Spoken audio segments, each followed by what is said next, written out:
you're making that safe place for people who've had probably bad experience in healthcare or haven't found it to be culturally safe for them. That was Caitlin Wackel. She's one of 110 first-year med students who received their white coats on Wednesday as they begin their education at the University of Manitoba.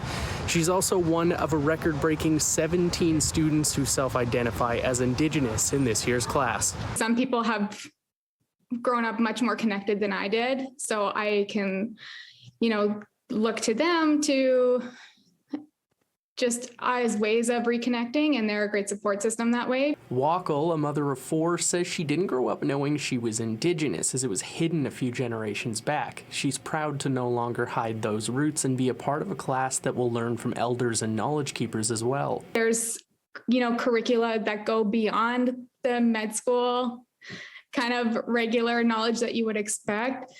So it's something that I personally don't feel super confident in yet, but I really look forward to learning. The importance about having 17 self-identified Indigenous students there is profound.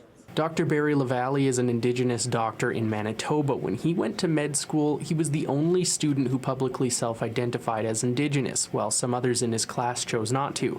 He says having roughly 20% of the class be Indigenous makes a safer space to learn for those students, and the shared knowledge will help build out more rounded physicians. Things, are changing.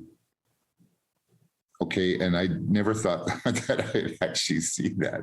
They're interacting with other people. They're mentoring. They're doing all these kinds of things, and they're changing attitudes, and people are learning, and that will make them better physicians and team players in the future. I am extremely excited and also very proud of all of the other Indigenous students and myself. Kirsten Fleury says the current amount of Indigenous physicians in Manitoba leaves Indigenous patients underrepresented. She hopes this record amount of Indigenous students is broken again next year and the trend continues, but not only for the patients' sake. Learning the Indigenous research methods also came along with learning more about myself, learning more about what it means to be a Métis woman, and connect with my culture. These students are set to graduate as the class of 2025.